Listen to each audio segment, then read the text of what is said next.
राधे राधे भक्तों, जय ठाकुर जी की। कैसे हो आप? अब नए साल के लिए कोई बड़ा संकल्प लेने की जरूरत नहीं है, क्योंकि जो नियम मन को भारी कर दे वे टूट ही जाते हैं। ये समय खुद से लड़ने का नहीं है, ये समय खुद को समझने का है। अगर भीतर थकान है, उलझन है या मन बार बार भटक रहा है, तो ये कोई गलती नहीं है। यही संकेत है कि प्रभु आपको सरल मार्ग की ओर बुला रहे हैं। बस जहाँ हो वहीं आराम से बैठ जाइए या लेट जाइए। सांस को बदलने की कोशिश मत कीजिए, इस आवाज को बस सुनते रहिए और नए वर्ष के लिए वे नियम अपने आप भीतर उतरते चले जाएंगे, जिनसे मन हल्का होगा और भक्ति सहज बन जाएगी। जब नया वर्ष आने वाला होता है तो मन अपने आप ही कुछ रुक जाता है, जैसे भीतर से कोई पूछ रहा हो कि जो बीत गया उसे कैसे छोड़े और जो आने वाला है उसे कैसे अपनाए। और इस प्रश्न में ही मनुष्य की सबसे बड़ी ईमानदारी छुपी होती है, क्योंकि नया वर्ष कोई कैलेंडर की तारीख नहीं होता। नया वर्ष तब शुरू होता है जब मन पुराने बोझ को नीचे रख देता है। और प्रेमानंद महाराज कहते हैं कि नियम वही सार्थक होते हैं जो मन को हल्का करें, जो अहंकार को नहीं भक्ति को बढ़ाएं। और इसीलिए आने वाले वर्ष के लिए नियम बहुत भारी नहीं होने चाहिए, वे इतने सरल हों कि जीवन में स्वाभाविक रूप से उतर जाए, जैसे सांस उतरती है, बिना शोर किए, बिना दिखावे के। और पहला नियम यही होना चाहिए कि हम स्वयं से झूठ बोलना बंद करें, क्योंकि जब तक मनुष्य स्वयं को धोखा देता रहता है तब तक कोई साधना फल नहीं देती। हम बाहर बहुत धार्मिक दिख सकते हैं, लेकिन भीतर अगर कपट है तो मन अशांति रहेगा।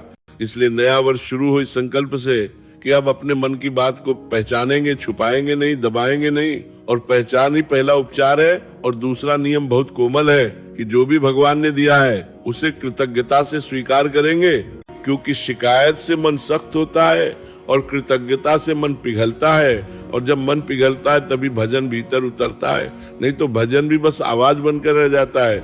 और प्रेमानंद महाराज की वाणी में बार बार ये बात आती है कि जीवन में जो भी है वो प्रभु की कृपा से है, चाहे सुख हो या दुख। दोनों का उद्देश्य मन को शुद्ध करना है। और जो व्यक्ति इस बात को समझ लेता है वो आने वाले हर वर्ष को उत्सव बना लेता है, क्योंकि फिर परिस्थितियां उसे तोड़ नहीं पाती। और तीसरा नियम यह होना चाहिए कि हम अपने मन को बहुत अधिक कठोर अनुशासन से नहीं बांधेंगे, क्योंकि कठोरता से मन विद्रोही बनता है। और प्रेमानंद महाराज कहते हैं कि भक्ति में बल नहीं भाव चाहिए, इसलिए नियम ऐसे हो जो प्रेम से निभाए जा सके। जैसे रोज थोड़ी देर प्रभु का स्मरण, बिना समय गिनने के, बिना ये सोचने के कि कितना किया, बस इतना कि मन को ये याद दिला दिया कि तू अकेला नहीं है। और चौथा नियम ये होना चाहिए कि आने वाले वर्ष में हम किसी का अहित नहीं करेंगे, शब्दों से भी नहीं, क्योंकि शब्द सबसे पहले हमें ही चोट पहुंचाते हैं। और जो व्यक्ति दूसरों को कष्ट देकर सोता है उसकी नींद कभी गहरी नहीं होती। और ये नियम बहुत सूक्ष्म है, लेकिन इसका प्रभाव बहुत गहरा होता है, क्योंकि जब मन में द्वेष कम होता है तब नींद अपने आप सुधर जाती है। और पांचवा नियम ये कि हम बहुत अधिक भविष्य की चिंता नहीं करेंगे, क्योंकि भविष्य की चिंता वर्तमान की भक्ति को खा जाती है। और प्रेमानंद महाराज कहते हैं कि जो आज प्रभु के चरणों में बैठ गया उसका कल प्रभु स्वयं संभाल लेते हैं। और ये भरोसा कोई विचार नहीं है, ये एक ढील है, जैसे मन की मुट्ठी खुल जाती है। और जब मन खुलता है तब भीतर शांति उतरती है। और शांति वह भूमि है जहाँ से सच्चे नियम जन्म लेते हैं। और इन नियमों को निभाने के लिए किसी घोषणाकार है ये आवश्यकता नहीं है, इन्हें भीतर ही भीतर जीना है। जैसे नदी बहती है बिना बताए कि वो बह रही है। और जैसे जैसे आप इन बातों को सुन रहे हैं वैसे वैसे मन को ये महसूस होने लगा होगा कि नियम कोई बोझ नहीं है, नियम तो सुरक्षा है। जैसे माँ बच्चे को पकड़कर चलना सिखाती है और इस सुरक्षा में ही मन धीरे धीरे शांत होता चला जाता है। और जब मन शांत होता है तब नया वर्ष सच में नया बनता है, नहीं तो हर वर्ष पुराना ही रहता है, बस तारीख बदल जाती है। और अगर अभी मन थोड़ा थका हुआ है तो उसे थकने दीजिए, क्योंकि ये थकान भी एक संकेत है कि मन अब सादगी चाहता है, दिखावे से दूर, भीड़ से दूर।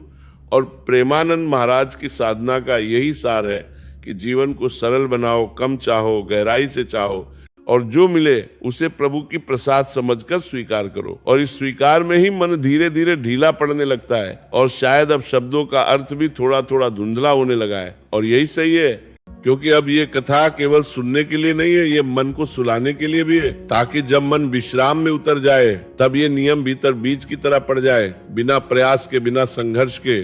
और जब मन थोड़ा और ढीला पड़ता है तब भीतर से समझ उभरती है कि नियम केवल बाहर की दिनचर्या नहीं होते, नियम भीतर की दिशा होते हैं।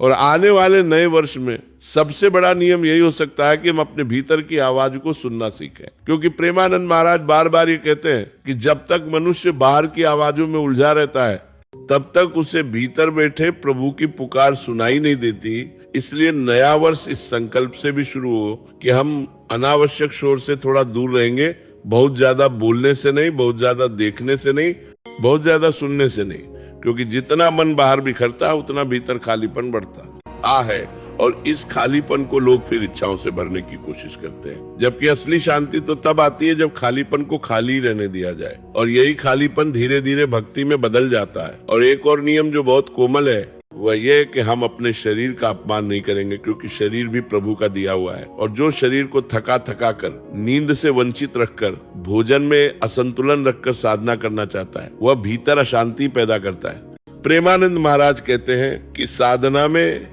संतुलन बहुत आवश्यक है, न बहुत कसाव न बहुत ढील। जैसे वीणा का तार जो बहुत ढीला हो तो संगीत नहीं निकलता और बहुत कसा हो तो टूट जाता है।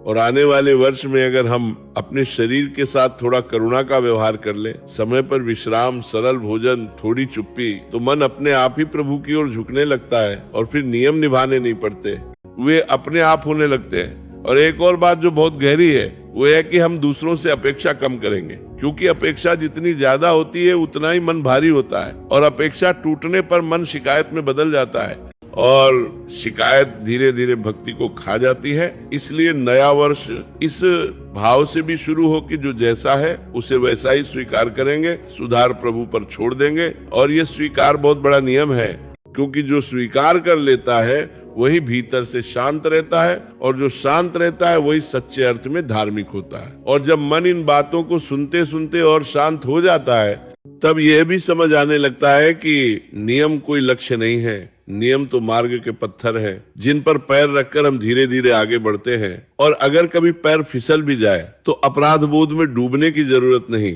क्योंकि प्रेमानंद महाराज कहते हैं कि गिरना समस्या नहीं है, गिरे हुए पड़े रहना समस्या है। इसलिए आने वाले वर्ष में यह भी नियम हो कि हम स्वयं को बार बार माफ करना सीखें, अपनी कमजोरियों को लेकर कठोर न हो, क्योंकि कठोरता से मन सिकुड़ता है और करुणा से मन फैलता है, और फैला हुआ मन ही प्रभु को समा सकता है। और ये सब सुनते सुनते अब शायद मन को ये महसूस होने लगा होगा कि नया वर्ष बहुत दूर नहीं है, वो अभी से शुरू हो रहा है, इसी क्षण से। जैसे ही मन थोड़ा शांत हुआ, जैसे ही सांस थोड़ी गहरी हुई, और जैसे ही भीतर ये भरोसा जगा कि सब ठीक है, और अगर अभी आंखें भारी होने लगी हो तो उन्हें भारी होने दीजिए, क्योंकि यही वो अवस्था है जहाँ शब्द बीज बनकर भीतर उतरते हैं और नींद उन्हें सींच देती है। और जब सुबह होगी तब ये नियम याद के रूप में नहीं, स्वभाव के रूप में उभरेंगे, बिना जोर के, बिना संघर्ष के। और यही प्रेमानंद महाराज की साधना का सौंदर्य है कि वो मन को थकाती नहीं, वो मन को सुलाती है, और सुलाते सुलाते ही बदल देती है। और अब इस शांति के साथ, इस भरोसे के साथ, इस कोमलता के साथ आप इस नए वर्ष को भीतर से आमंत्रित कर सकते हैं,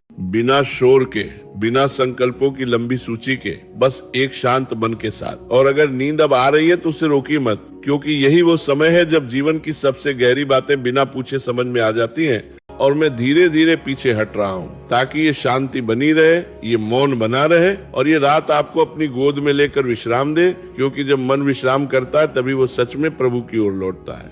अब किसी निष्कर्ष की जरूरत नहीं है, जो समझना था वो मन के किसी कोने में उतर चुका है। अब बस इस शांति को अपने साथ रहने दीजिए। आने वाला वर्ष अपने आप सरल होता चला जाएगा, प्रभु सब संभाल लेंगे। आप बस निश्चिंत होकर विश्राम में उतर जाइए। राधे राधे।